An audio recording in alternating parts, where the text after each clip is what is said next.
Okay, FM 101.7.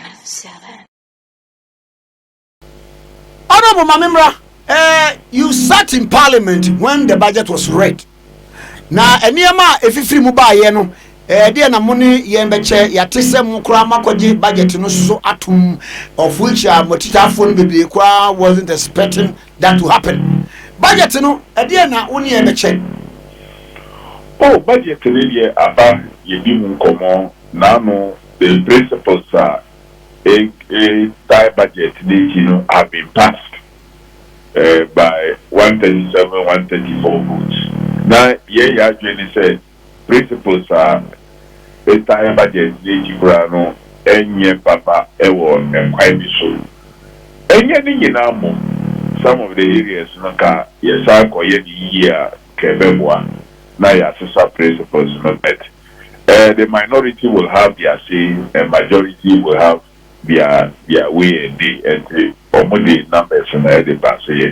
She said, any the various appropriations committees and your teacher budget into pieces. The among committees our parliament or film. Ebisa bisansem. Sikana was a young farmer ministry. Any agencies are with ministry as no. A day in our say yedemo. Yedemo previous years no year no then. A day in a will be for 20 CD, and I will be for 10 CD, and I will be for 30 CD. So 20 CD now will be no yedemo. A day I will be for a ben a womb. A day nature say we yes I ya or mine yebe we will be our boy and yen bambono, a bubble. So we will be our in agriculture, a bubble say, if you are in the walk, Ama Ghana in your son fast wood, said Bosiana yet, Elia Koya say, Mana, Quan Ben, a yet fast wood, 8 years, Bosiana Yako, over a period I will say, Tiano. So Sanya mean in a year, now you report about. To the plenary. Ehono, you to make us say, maybe Sikapra, you can say, Yedema, Sa, Disi, Grano, and also. And the Abai, and you will be on the supplementary budget, bar, on Pepiniade, and Fankam, and Mamon. And now, if you can say, Yedema, Coma, Minis, Big Cram, and also do. And the Abai, in Pepi. So we are doing all this and we'll bring it back to the floor that you are passing each of them. And the budget no commodity any year. Then a 2 year and by no way propose or the it has to also come to Parliament again for us to debate individual tax components. You are here to Sana. And to one Juma. So all these meaning now what I was saying, yeah. Now, Mammy read ye, but I raising a red flag in this taxes on it. What budget a dorsum, particularly on fuel. Ayeto.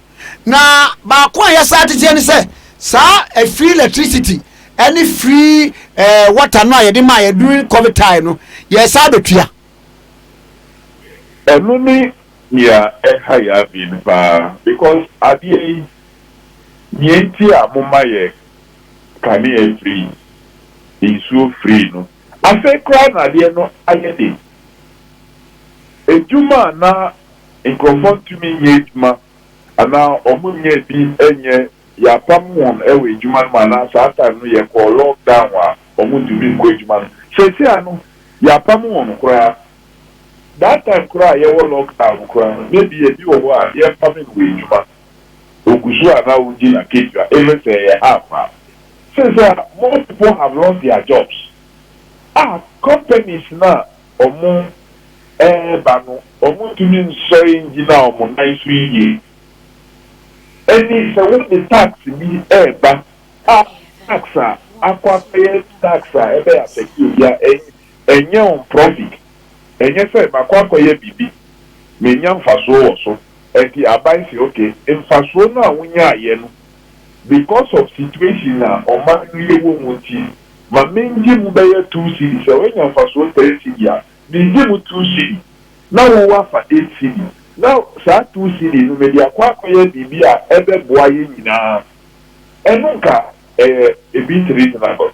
Now, area and for Bamusa, and yet, Fasua, we are ever yet you can crowd. Yeah, it's just in such a way the cost of production of the hustle. Because, for example, Uma petrol boko through a very effective transport. And the business biasu niwa and manufacturing biasu niwa transportation and government. And the member at the end never be hustle. So we want to say maybe a minica and to say a super cruiser and family. Baby, but the end of the Kaneshi market. Yeah, the car na the best from the India body, no, and the Abakanishi market. And the petrol na ya to so no, nipa okwa kofano, cost to the pano e be koso. And the member or the sa cost no, or the ababeto body no so. And the wo kwa koto body a ubitie. So, everything that I catch by say, the situation is still, we are still in a very difficult situation. Oko amama de bria. Ebinumu kura earlier last year kura omo amabibia free.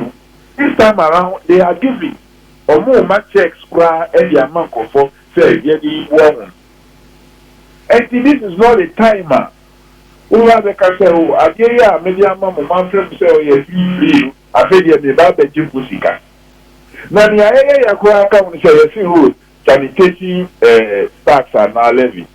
Now allocation to issues of sanitation and the expected revenue generation from tax revenue now Sikana Yeba Benya from Sa and and now over 300 and something million. Now so Yeba spending just less than 100 million on sanitation. And you say about sanitation now again who just more than me and now when they question so it's very clear that a buying from quite so area digital from Nipa a bit new of war already no now or the apako the different fruit now so what to make it look acceptable. Oh bola tax sanitation so that the environment now so those are allocation for purposes of sanitation no just very little. Less than 30% of Sikana Yepayam from the Bola tax. Any many other taxes now they ban be Ubisami here because we go around now we or more businesses or more cover any or more any to Babia or more you know what kind of concerns boomer. I don't think that this level of taxation, you know, so I buy on some taxes, you know, on be ground people. Now, only directed a visual on for profit. So now, Uncle said, yeah, before profit. Now, my radio way, some of us are some because me TV does say, abanya cheye bibi was ye man fan chemo ade na me de chemo eyeka me sa ba baji asem we mi pajo mi de me ntiase o e bi atiase a me na aye na o because outside na go be che obi ade no na ade no ekura wo nchade a enye wo de entin kai ye adwe se o sika na ye nyina ya pe dia to ho no ena aban eyi mu bi ede ye adoye a oye na sense ade ye the country say oh there be ade a me de che wo no na enya mi de na mi bi wo ho enti ape na me kwa hwe sika kwa kusiati wo a me frɛ wo sɛ brana be di free wo me gie setia brana be gi sika e na yen konkodo na yendua na yesi abra me frɛ wo sɛ brana gie na be di free me so that maybe at that time ano saa de no kwa na ka maybe ehia me ana me kwa me nya bi na so o be fa kwan bi so e bi abeji saa de no ne hu kaw efi me ho this free water no enye ni pe nyina na omunya bi bebre na nsuo na kwa no already no omu ni bi wo ho ebinom a omo na nsuo no kwa e ba ho no abia no sha say ye free no na emba bi so but now so sa levies ne taxes ya ye dey pay here say nsuo no wonya bi wo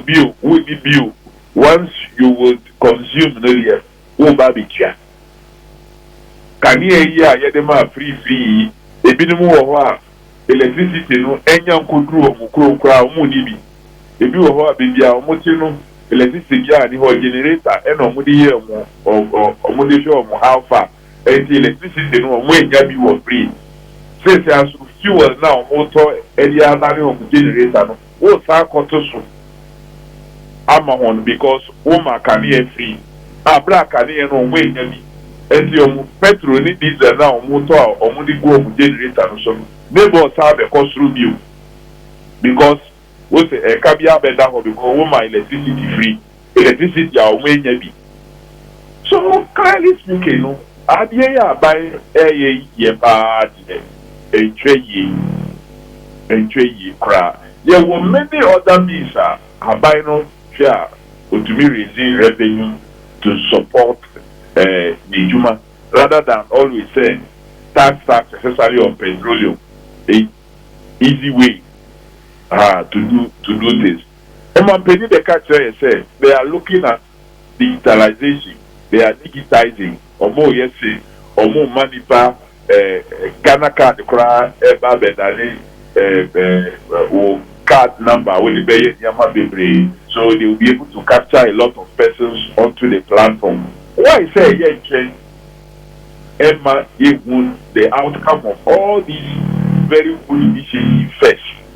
Then you will say, oh, a bema nipa bebre ana omuncha and 2 hours already no. Yeah, you wanna have the camp and the tax base no the control and the yen.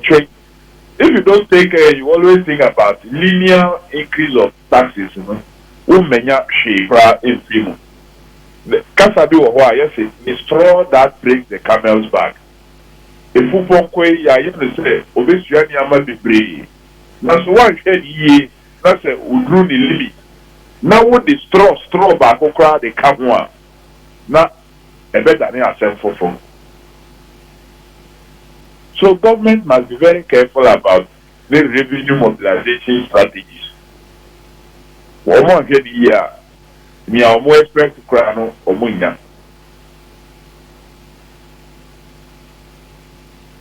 Na mama nhwe ayi ade baako a ɛha yɛn pa ɛnɛ me hwɛ fuel me be ya me hwɛ filling station no ɛyɛ 5 cedis 450 something ɛmbusa me ho sɛ ana no hwɛ di nkɔmɔ a yɛ tax no already no tax a good fuel so no fan wo no ɛyɛ bɛ 47 point something percent ye wi say wa mo de 5.7% atoso ye wi say wa mo se wa tax enti e won ko an ye di tax be yi enu na e bia ye kan wa sem se enye won ko ana ye ya e be yi ye wo e kwa biblia ye fa so a e be boa e bi wo ko a losses no ko a ye fa se toll booth na e wo already a ye di this look.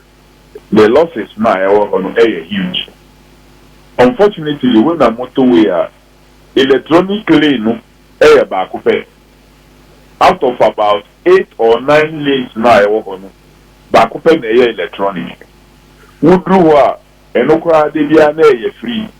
Ya yekia jina hona naji that ye jina ya man sasano enu na enoso. Na saati keisu enu nkuntabunu very, very difficult.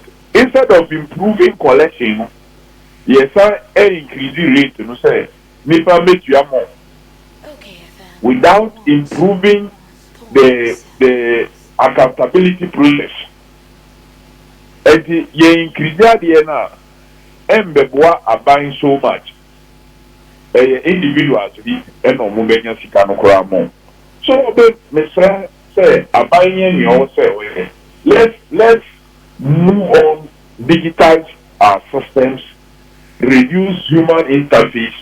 Now, if you say more than we actually are thinking we will get from increasing taxes on petroleum products, which is an easy target. Okay, FM 101.7.